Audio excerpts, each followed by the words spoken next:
Hello everyone, एक बार फिर से आप सभी का स्वागत है आपके अपने YouTube channel commerce study zone में। तो अपने हम प्रेजेंट सीरीज़ के नेक्स्ट वीडियो में आ चुके हैं, जिसमें कि आज हम बात करने वाले हैं अपने बहुत ही इम्पॉर्टेंट वाइटल चैप्टर जो कि आता है under the unit reconstitution of partnership के अंदर, जिसमें कि आज हम पढ़ेंगे एडमिशन ऑफ पार्टनर के कुछ वाइटल क्वेश्चंस, जिसमें कि एक फुल क्वेश्चन भी होगा, जिसमें कि 6 जो कि बोर्ड एग्जाम में 6 मार्क्स के जिस पैटर्न पर आते हैं 3 मार्कर्स क्वेश्चन भी हैं। और कुल मिलाकर के आपका ये आज का वीडियो बहुत ही इंपॉर्टेंट होने वाला है for the preparation of board point of view. So I request you all कि उसको अंत तक जरूर देखें और प्रीवियस वीडियोस भी इसमें आप जरूर देखें इस सीरीज़ के अंतर्गत, क्योंकि हर एक चैप्टर के मैं 1 बाय 1 वर्कशीट डाल रहा हूं, जिससे कि आपको अपने इंपॉर्टेंट टॉपिक पर गो थ्रू करने का कम समय में एक अच्छा मौका मिल सके। So let's get started without any further delay.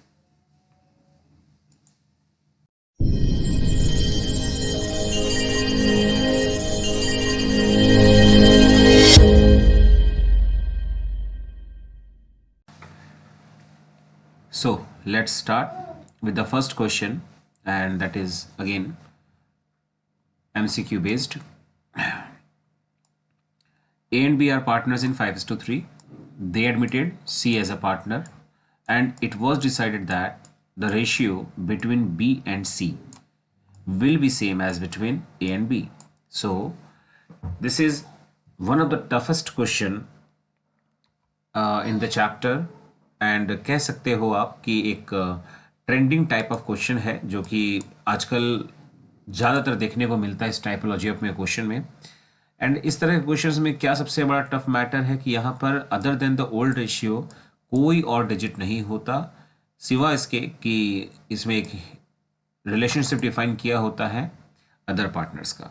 तो ऐसे केस में न्यू रेशियो निकालने के लिए कोई भी आपको मतलब अननोन अगर ये आपके लिए अब तक है तो आपको लगेगा कि इसको करे, आखिर करे तो कैसे करे, कोई भी आपको हिंट लगेगा कि मिल ही नहीं रहा है। इसीलिए मैंने इस तरह के क्वेश्चन को इसमें इंक्लूड करने की कोशिश की है आज। सो आइए जानते हैं कैसे सॉल्व करेंगे। सो क्वेश्चन में जो स्टेटमेंट एक्चुअली बोला गया है कि ए एंड बी के जो रेशियो थे एग्जैक्ट सेम वही रेशियो बी और सी के लिए भी सोचा गया है या डिसाइड हुआ है। तो according to the information of the question it is stated that A ratio B is equal to B to C, या आप कह सकते हैं B/C is equal to A/B। सो कहने का ये मतलब है कि जो रेशियो A और B के बीच में डेपिक्टेड है सेम वही तरह से या पैटर्न में B और C के बीच में होना चाहिए। तो ऐसे केस में तो हमें न्यू रेशियो निकालना है जो कि A, B और C का है। एंड A का तो शेयर क्लियर है, यहाँ पर आपको 5 दिख रहा है, C का भी क्लियर है 3 दिख रहा है। लेकिन अगर हम B की बात करते हैं तो B में यहाँ पर 3 है और जबकि B में यहाँ पर 5 है ना। तो आप आखिर अब B का शेयर लेंगे तो इनमें से कौन सा लेंगे, किसको सही मानकर, 3 को सही मानकर लेंगे कि 5 को सही मान करके। इसलिए अगर आप सोचते हो कि इन्हीं रेशियो को यूज करके अगर हम ABC के डिजिट उठा लेंगे तो पॉसिबल नहीं है, या एज इट इज पॉसिबल नहीं है, क्योंकि B के शेयर दोनों जगह तो हैं बट दोनों जगह सेम वैल्यूज पर नहीं है। तो सबसे पहले तो हमको यही पैटर्न फॉलो करना है कि अगर B का शेयर यहाँ पर और यहाँ दोनों तरफ बिल्कुल सेम हो जाए तो एग्जैक्ट हम B का शेयर ले सकते हैं एंड देन हम लोग अपने आंसर पर आ सकते हैं ABC पर। लेकिन मैथ्स ये भी सिखाता है कि अगर किसी रेशियो को, जो कि एक रिलेशनशिप डिफाइन करता है, उसमें किसी एक डिजिट को आप बदलोगे तो एज अ रिजल्ट दूसरे को भी उसी प्रपोर्शन में बदलना पड़ेगा। यानी 3 को अगर आप किसी भी वैल्यू में चेंज करते हैं तो उसी प्रपोर्शन में आपको इस 5 को भी चेंज करना पड़ेगा। सेम विद दैट कि 5 को भी अगर आप चेंज करते हैं यहाँ पर तो इसी प्रपोर्शन में इस 3 को भी आपको चेंज करना पड़ेगा। तो इस कॉन्सेप्ट को भी आपको फॉलो करना है, तब जाकर आप अपने आंसर तक आओगे। So now to make both the ratios in a proportion, जैसा मैंने कहा आपको कि इस पूरे रेशियो को एक प्रपोर्शन में लाना है, तो पहला रेशियो है 5:3 और दूसरा है 5:3 अगेन, जिसमें B यहाँ पर 3 पर आ रहा है और B यहाँ पर 5 में आ रहा है। तो हमें इसी 3 और इसी 5 को पैरेलल करना है। तो किसी भी ऐसे डिजिट के बराबर आप ला सकते हो जो इन दोनों में कॉमन हो जाए। तो सबसे बेस्ट होगा कि इस 3 को इस 5 से मल्टीप्लाई कर दीजिए एंड 5 को इस 3 से मल्टीप्लाई कर दीजिए, दोनों 15 के बराबर आ जाएंगे। But this is not the single digit की उसी के बराबर लाना है, आप किसी और के भी बराबर ला सकते हो। लाइक 3 और 5 के टेबल में कॉमन अगर हम निकालते हैं तो आफ्टर 15 वो 30 हो सकता है, तो आप 30 के भी इक्वल टू सबको ला सकते हैं एंड अकॉर्डिंगली आप उसके रेशियो को बनाएंगे, देन उसके बाद कट एडजस्ट करने पर वो रेशियो आंसर सही आ जाएगा। तो सबसे पहले हमने 5:3 लिखा, 5 से इसको मल्टीप्लाई किया सो दैट कि ये 3 15 में कन्वर्ट हो जाए, एंड दूसरा रेशियो भी 5 3 था और वहां फिर से हमने 3 से मल्टीप्लाई किया सो दैट कि इस 3 से मल्टीप्लाई करने पर अगेन बी में 15 आ जाए। सो मैथ्स के रूल को लगाते हुए रेशियो को अगर हम 5 और 3 से मल्टीप्लाई करेंगे तो ratio will be converted as 25:15 and then 15:9। अगर दोबारा से हम इस रेशियो को मिनिमाइज करते हैं तो वही रेशियो आएगा जो ओरिजिनली था, यानी 5:3। तो हमने यहाँ पर बेस डेटा को चेंज किया नहीं है, बस डिजिट्स को हमने प्रोपोर्शनेटली इंक्रीज कर दिया है सो दैट कि बी का डिजिट सेम टू सेम आ जाए, और जो आ चुका है। नाउ ए का रेशियो में डिजिट आ रहा है 25। अब बी में आप चाहे यहां से ले लीजिए चाहे यहां से, कहीं से भी लेंगे तो आपका डिजिट सेम है 15 और सी में 9। तो फाइनली ये आपका आंसर आ गया 25 15 9। यानी ये जो मेथोडोलॉजी ऑफ क्वेश्चन है ये एक्चुअली अकाउंटेंसी से कम बट मैथ्स से ज़्यादा इन्फ्लुएंस दिखाई देता है। और फाइनली आपका आंसर है ऑप्शन नंबर डी। उम्मीद करता हूं कि इस तरह के नए टाइपोलॉजी ऑफ क्वेश्चन आपको देखने को मिलते होंगे। हो सकता है आपको इस तरह के क्वेश्चन को करने का एक्सपीरियंस ना हो पा रहा हो, तो आज के इस वीडियो के साथ आपका वो प्रॉब्लम भी सॉल्व हो जाता है। अगर कोई और दिक्कत आती है न्यू रेशियो कैलकुलेशन में तो आप जरूर लिखें कमेंट सेक्शन में, सो दैट कि मैं अपने किसी अगले वीडियो में उसको स्पेसिफिकली मैं आपको गाइड कर सकूँ या सेपरेट आपके क्वेरी के अकॉर्डिंग ही कोई वीडियो बना दूँ। ठीक है, चलिए तो नेक्स्ट क्वेश्चन में बढ़ते हैं जो कि 3 मार्कर्स क्वेश्चन में से एक है। The capital balances of Karan and Arjun at the time of Deva's admission. So basically Karan और अर्जुन दो पार्टनर्स थे जिन्होंने देवा नाम के पार्टनर को एडमिट किया है, and after all adjustments in respect of goodwill, gain और loss on revaluation, accumulated profit loss etcetera. यानी कि जैसा कि हम सभी जानते हैं कि एडमिशन के साथ जो एडजस्टमेंट्स हमें करने पड़ते हैं, गुडविल ट्रीटमेंट है, रिवैल्यूएशन का गेन लॉस को डिस्ट्रीब्यूट करना हो गया, by means transfer to the capital account हो गया, profit and loss and other reserves को sorry other reserves and profit loss को डिस्ट्रीब्यूट करने की बात है। वो सब हो जाने के बाद जो पार्टनर्स का कैपिटल का लास्ट बैलेंस आता है उसको हम क्लोजिंग कैपिटल या बैलेंस सीडी कह सकते हैं। वो गिवन है 4,60,000 and ₹1,20,000 respectively for Karan and Arjun.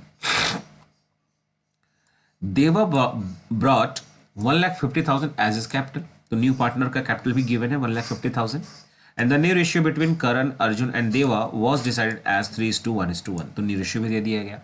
तो अब तक क्वेश्चन में कोई भी ऐसी डिटेल्स दिख नहीं रही जो मिसिंग है, सब तो दे दिया गया। It was also decided that the capital of Karan and Arjun to be made proportionate to their new profit sharing ratio by opening current account. ये जो लाइन अभी अभी आपने पढ़ा और समझा है ये एग्जैक्टली एक न्यू सेंटेंस तो नहीं है, लेकिन इस क्वेश्चन को बनाने का मकसद एक न्यू टाइप ऑफ क्वेश्चन आपके सामने लाना नॉन टॉपिक में से। यहां पर जो आप एडजस्टमेंट देख रहे हैं इसको मैंने ब्रैकेट में किया हुआ है, ये है कैपिटल एडजस्टमेंट का लैंग्वेज, जिसके अकॉर्डिंग न्यू पार्टनर के कैपिटल के बेसिस पर न्यू रेशियो को यूज करते हुए अदर पार्टनर से कैपिटल को प्रोपोर्शनेट किया जाता है, और जिसके लिए इस समय करंट अकाउंट को यूज करने को बोला गया है। तो हम सभी देखते हैं कि मैक्सिमम आप सभी को हैबिट हो जाती है कि इस तरह के क्वेश्चन को करना तो आता है but partners capital account.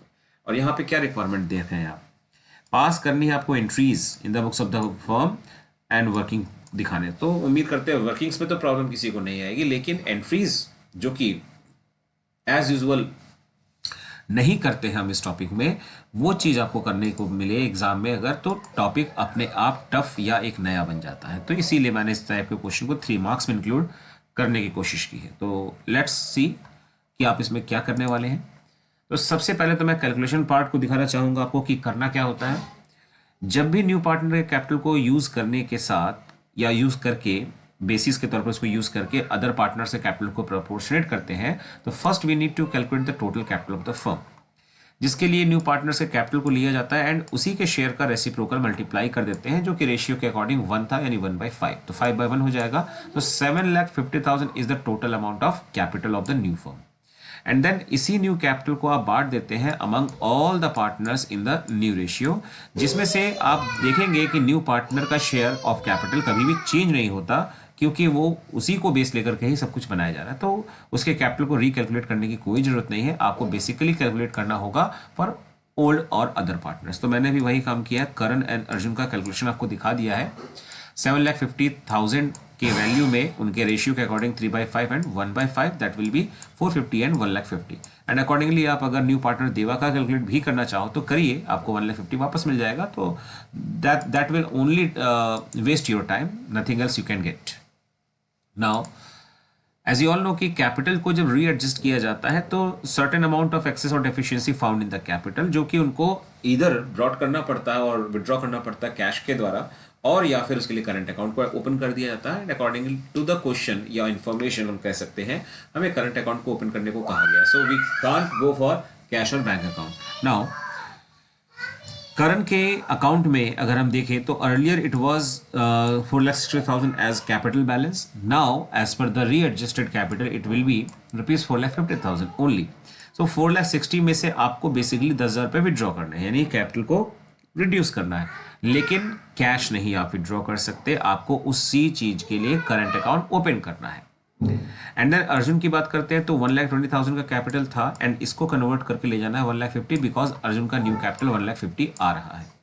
But according to that आपको 30,000 और लाना पड़ेगा। एंड अगेन क्वेश्चन के अकॉर्डिंग आपको कैश या बैंक नहीं इंट्रोड्यूस करना है बल्कि करंट अकाउंट में ले चलना है। तो करंट अकाउंट वाली एंट्री को जब आप बच्चे बनाने की कोशिश करते तो अक्सर उसमें कोई बेस नहीं बच्चों को मिलता। तो इसमें बहुत सिंपल सा एक पैटर्न बताता हूँ आपको बस इतना कर लेना है कि आप पहले कंक्लूड कर लो कि करंट के कैपिटल को क्या करना है, बाय मींस बढ़ाना है कि घटाना है। ऐसे ही अर्जुन के कैपिटल को, तो उससे आपकी एंट्री का आधा पार्ट तैयार हो जाएगा एंड अदर साइड में आपको करंट अकाउंट लिख देना है बस। जैसे कि करंट की बात करते हैं तो करंट के कैपिटल को आपको रिड्यूस करना है क्योंकि 460 से 450 पर लाना है। रिड्यूस करने का एक ही कॉन्सेप्ट होता है, कैपिटल को डेबिट कर दीजिए। तो आप करंट के कैपिटल को डेबिट कर दीजिए और जिस करंट अकाउंट में आप ट्रांसफर करेंगे अमाउंट को वो उसके अपोजिट साइड यानी कि क्रेडिट में करंट अकाउंट ओपन कर दीजिए उसका। In the same way Arjun के कैपिटल में 1,20,000 था और 150 करना है, मतलब 30,000 इंक्रीज। कैपिटल इंक्रीज कब होगा, जब क्रेडिट करोगे आप। तो अर्जुन के कैपिटल को आप क्रेडिट कर दीजिए जिसके लिए आपको यूज करना होगा 30,000 करंट अकाउंट से, तो करंट अकाउंट डेबिट हो जाएगा। ये एक स्टेटमेंट मैंने लिखा है बिकॉज क्वेश्चन में जो बातें बोली यहाँ पे आपको बताना चाह रहा था। द एक्सेस और shortfall in the existing capital will be transfer to the capital accounts. Sorry, यहाँ पे कैपिटल मैंने गलती से लिख दिया है, transfer to the current account. जैसा हमने क्वेश्चन को पढ़ा था, क्वेश्चन में करंट अकाउंट ओपन करने की बात थी, तो जो भी एक्सेस और शॉर्टफॉल हुआ है वो कहाँ से ट्रांसफर होने वाला है, कैपिटल नहीं, ये गलत लिखा पहले मैंने बोल दिया। ये ट्रांसफर या तो होता है कैश और बैंक के द्वारा और या फिर जो इस क्वेश्चन में बोला गया वो है करंट अकाउंट को ओपन करके। तो हम करंट अकाउंट को ओपन करके उसमें ट्रांसफर कर देंगे इसको। नाउ फाइनली कैलकुलेशन का सारा पार्ट ओवर हो चुका है। अब हम बात करेंगे अपने जर्नल एंट्री की तरफ। तो जैसा मैंने आपको हाईलाइट किया था कि एंट्री के लिए आपको कुछ खास नहीं करना है, पहले कैपिटल को डिसाइड कर लेना है। तो जैसे आपने देखा करंट का कैपिटल डेबिट करना था क्योंकि रिड्यूस करना पड़ेगा, और अर्जुन के कैपिटल को इंक्रीज करना है इसलिए क्रेडिट कर दिया। एंड देन अदर साइड में करंट का करंट अकाउंट ओपन कर दिया और इस एंट्री के अदर साइड में अर्जुन का भी करंट अकाउंट ओपन कर दिया बाय द अमाउंट जो कि शॉर्टफॉल या एक्सेस के तौर पर आ रहा था। हो गया। तो फाइनली इस तरह से आपका ये क्वेश्चन भी हो जाता है सॉल्व। और जैसा मैंने कहा था आपसे कि ये कोई नया कॉन्सेप्ट नहीं है, बल्कि जिस वे में आपके सामने ये क्वेश्चन है वो way of the question is quite a different thing, है ना। चलिए आते हैं अपने एक फुल क्वेश्चन की तरफ, जिसमें कि आपको एडमिशन का एक बैलेंस शीट के साथ अदर इन्फॉर्मेशन के साथ एक पार्टनर्स कैपिटल रिवैल्यूएशन का क्वेश्चन देखने को मिलेगा, और जो आप सभी जानते हैं कि आपके एग्जाम में आना ही आना है। बट हम में से कोई नहीं जानता कि किस तरह के रिवैल्यूएशन के एडजस्टमेंट्स आएंगे या कौन सा एडजस्टमेंट्स ऑफ कैपिटल आएगा कि नहीं आएगा। बट फिर भी हम सब एक्सपीरियंस यूज करते हैं अपना और आपको बताते रहते हैं किस तरह के पॉइंट्स आ सकते हैं। तो मैंने कुछ उसी तरह की बातें इस क्वेश्चन में ले रखी है। So there are two partners, Anu and Tanu. 2:3 is their ratio and following is the balance sheet, जिसमें कि आप देख पा रहे हैं creditors, profit and loss balance, workman compensation reserve and their capitals. Afterwards on asset side cash balance, bank balance, debtors along with the provision, stock, furniture fittings, land buildings and goodwills are given, जिसमें से आपको पहले से ही पता होना चाहिए कि इस बैलेंस शीट में से डिस्ट्रीब्यूटेबल कौन कौन सी आइटम्स है। जैसे कि प्रॉफिट एंड लॉस का बैलेंस ये ऑलवेज डिस्ट्रीब्यूटेबल होता है जब तक कुछ स्पेसिफिक ना लिखा जाए, मतलब बाय डिफॉल्ट। एसेट साइड में ये जो गुडविल आप देख रहे हैं पीरियड गुडविल, जिसको हम परचेज गुडविल भी कह सकते हैं, ये भी राइट ऑफ होता है on the debit side of the partners capital, unless कुछ भी अलग से ना लिखा हो तो राइट ऑफ करना ही करना है। वर्कमैन कंपनसेशन रिजर्व बटेगा कि नहीं बटेगा ये डिपेंड करता है सर्टेन कंडीशन जो कि उसके क्लेम पे डिपेंड करता है। And rest will be used in revaluation account अगर उसमें कोई चेंज आपको दिख रहा है तो अब हम बात करेंगे स्ट्रेट अवे अपने रिवैल्यूएशन अकाउंट के या इंफॉर्मेशन को पढ़ते हुए कि उसके अकॉर्डिंग कहाँ कहाँ क्या क्या बातें लाई गई हैं। तो पहले मैं पढ़ के आपको ब्रीफिंग कर दूं, फिर क्वेश्चन के सोल्यूशन पे आते हैं। So they admitted Manu as a partner for 1/5 share. तो न्यू पार्टनर का नाम आ चुका है Manu and share is 1/5 and अक्सर हम लोग इसके आगे की लाइन को ध्यान से नहीं पढ़ते, जो बहुत जरूरी है पढ़ना, क्योंकि वहां पर सेक्रीफाइस या न्यू रेशियो कुछ ना कुछ अक्सर मिल जाता है। और जैसा मैंने लिखा है विच ही अक्वायर्ड फ्रॉम तनु, यानी कि मनु ने अपने इस शेयर को सभी पार्टनर से नहीं लिया बल्कि सिर्फ एक पार्टनर तनु से लिया है। सो इट मींस कि sacrifice is directly given in the question and that is only contributed by one of the partner, that is Tanu. ठीक है, तो Tanu is the only sacrificing partner. Then following adjustments were agreed upon. The first point जो कि goodwill के बारे में दिया है, गुडविल वैल्यूड हुआ है 3 लाख रुपीज से, और Manu was not able to bring his share of goodwill in cash. तो गुडविल इससे उसका शेयर तो हम निकाल ही लेंगे, but according to the information Manu is not in the position to bring any amount for goodwill in cash, जिसके लिए हम लोग क्या करते हैं, current account of the new partner is debited. तो अकॉर्डिंगली हम उसको रिकॉर्ड कर लेंगे। सेकंड पॉइंट में क्लेम की वैल्यू दी गई है वर्कमैन कंपनसेशन की, जो कि है 50,000, और हमारे क्वेश्चन के डेटा में बैलेंस शीट के अंदर अगर हम बात करें वर्कमैन कंपनसेशन रिजर्व कितने का है, तो वो भी एक बार देख लेते हैं। 70,000 का रिजर्व था, और जबकि बाहर क्लेम दिया है 50,000, that means 20,000 we will have as a surplus amount of reserve, जो कि पार्टनर्स कैपिटल में डिस्ट्रीब्यूट हो जाएगा। थर्ड पॉइंट में बैड डेट्स की वैल्यू दी गई है 2,000 रुपीज, एंड एक प्रोविजन क्रिएट करना है equal to 5% on the remaining debtors. तो इसका मतलब कि रिवैल्यूएशन का इम्पैक्ट है इसमें, कुछ बातें रिवैल्यूएशन में जाएंगी और कुछ नहीं भी जाएंगी, तो उसको देखेंगे according to the situation later on. Stock was found under valued by 25,000। तो under valued is a different type of statement. By means normal हम रिड्यूस पढ़ते हैं, इंक्रीज पढ़ते हैं, बट अंडर वैल्यूड का मतलब by mistake it was valued less than the original amount, that is called undervalued, and amount is given, that is quite a relaxing thing, क्योंकि अगर percentage में होता है तो वो एक टिपिकल पॉइंट बन जाता है, बट फिलहाल यहाँ वैल्यू दे रखा है तो काफी आसान है।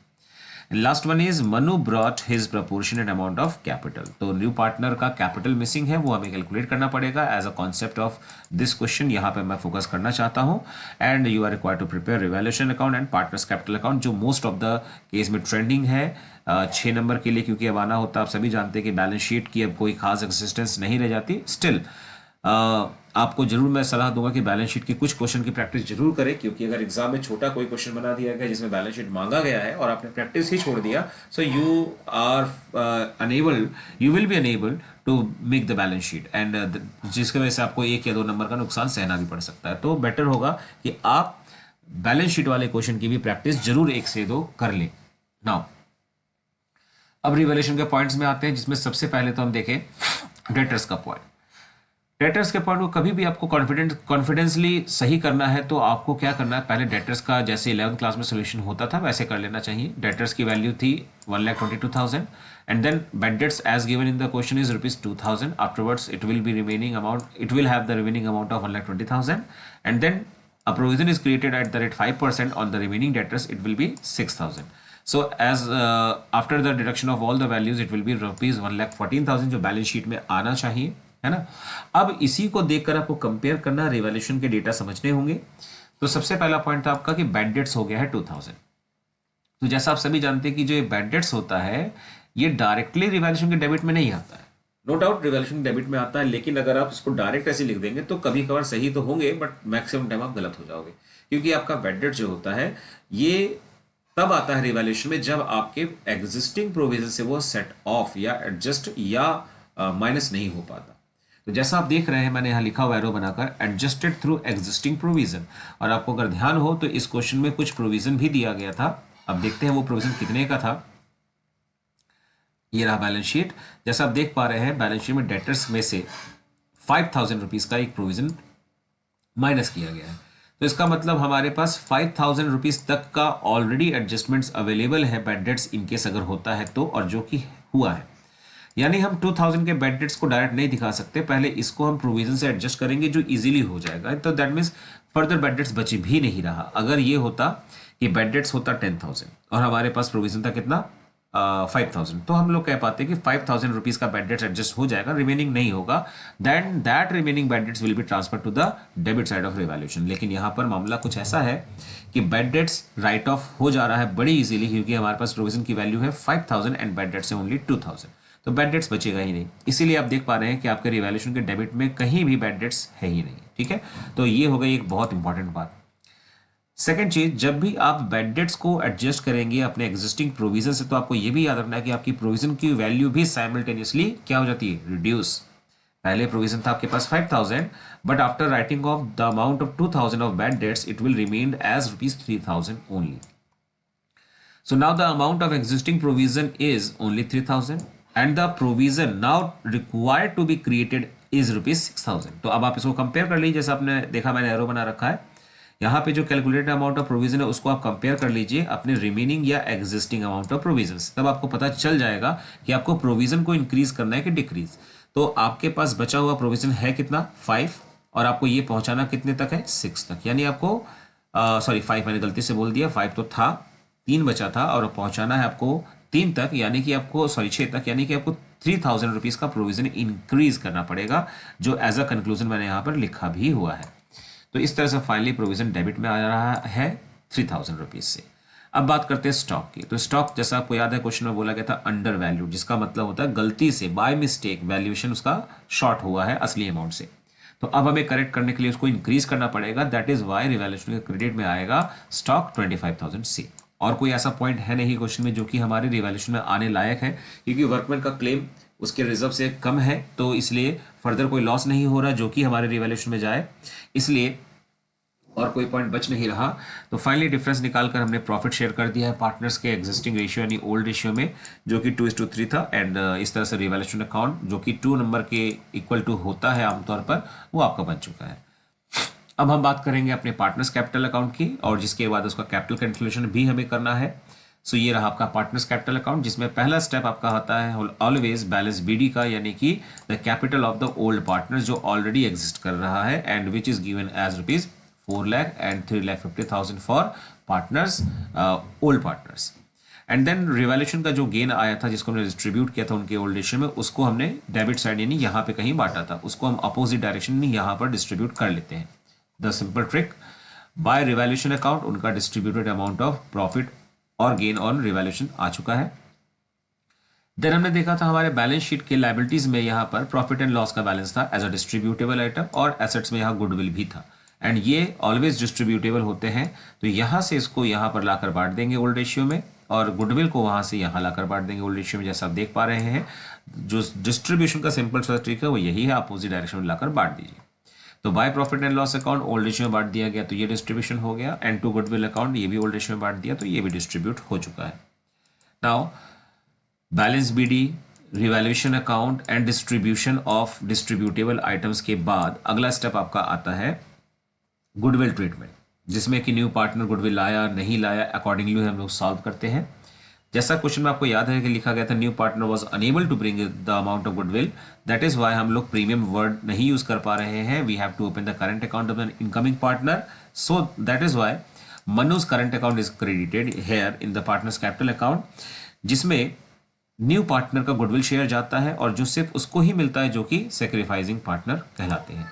और जैसा हमको याद है कि हमने इस क्वेश्चन में देखा था कि एक ही पार्टनर था जिसने सेक्रीफाइस किया था, दैट इज वाई यहाँ पर गुडविल का हिस्सा सिर्फ एक को ही जा रहा है. और जैसा आप देख पा रहे हैं इस क्वेश्चन में, मैं आपको दिखा दूं थोड़ा सा, न्यू पार्टनर गुडविल के बारे में अगर हम बात करें तो लिखा था goodwill of the firm value था ₹3 लाख और न्यू पार्टनर का शेयर 1/5 था, यानी कि उसको लाना था कितना, ₹60,000. और जैसा क्वेश्चन में आप देख पा रहे हैं नहीं ला पाया है पार्टनर, तो दैट मीन ₹60,000 का गुडविल शेयर जाएगा सेक्रीफाइसिंग पार्टनर के पास, जो कि एक पार्टनर है ओनली और जिसका नाम था तनु. तो उसके कॉलम में जा चुका है ₹60,000. एंड इसके अलावा और कोई पॉइंट नहीं है, बस इतना ही है अब कि न्यू पार्टनर कितना कैपिटल आया था वो आपको निकालना पड़ेगा. तो बाय बैंक आप लिख के वर्किंग नोट दिखा दीजिए और इस जगह को खाली छोड़ दीजिए, क्योंकि अभी आपको पता नहीं है.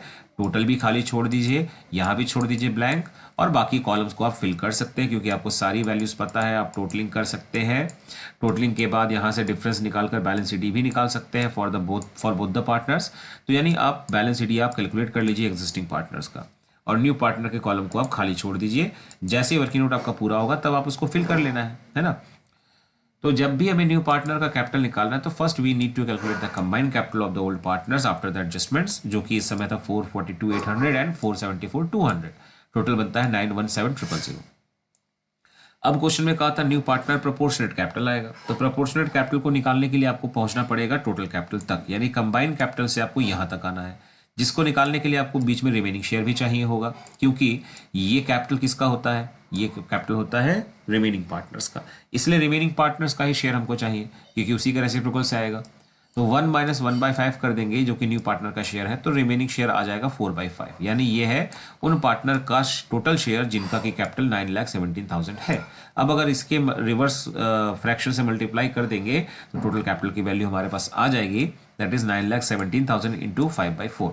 जैसे ही आपके पास टोटल कैपिटल का ये अमाउंट आएगा उसको आप यहाँ लाकर मन्नू का कैपिटल कैलकुलेट कर लेंगे, यानी 9,17,000 इंटू 5/4 मल्टीप्लाई बाय उसका शेयर यानी 1/5, जिससे आपका कैपिटल आ रहा है 229,250। तो this is the way to calculate the amount of capital brought by the new partner. And calculate हो जाने के बाद बस आपको लिखना रह जाता है और कुछ नहीं। तो जितने भी आपने ब्लैंक्स रखे थे जैसे कि ये, आप यहाँ वो लिख दीजिए, टोटल में भी सेम अमाउंट आ जाएगा, यहाँ भी वही आ जाएगा और बैलेंस शीट में भी वही आ जाएगा। इस तरीके से बड़े इजीली आप उसको कैलकुलेट कर लेंगे और आपका पार्टनर्स कैपिटल भी पूरा हो जाएगा। सो फाइनली अब इस क्वेश्चन में और कुछ बचा नहीं है, तो फाइनली इस तरह से आज का ये वीडियो भी हमारा खत्म होता है, जिसमें कि एडमिशन ऑफ पार्टनर के काफ़ी इंपॉर्टेंट वाइटल पार्ट्स को हमने कवर किया है एक शॉर्ट वीडियो के द्वारा। 10 मार्क्स का क्वेश्चन जरूर था, लेकिन एक इंपॉर्टेंट टॉपिक्स मैंने रेज किए, like goodwill new ratio calculation का एक टिपिकल और एक latest trending type of question, and then capital adjustment के दोनों पार्ट्स को मैंने यहाँ पे आपको दिखाने की कोशिश की है, करंट अकाउंट को यूज करके एंट्री बनाने की कोशिश की है, सो दैट कि आपके एग्जाम में इस तरह के क्वेश्चन जब भी आए तो आप उसको इजीली कर सके। होप सो कि आपका आज का ये वीडियो काफ़ी हेल्पफुल रहा हो आपके लिए, और मिलते हैं अपने नेक्स्ट वीडियो में, तब तक के लिए take care and bye bye.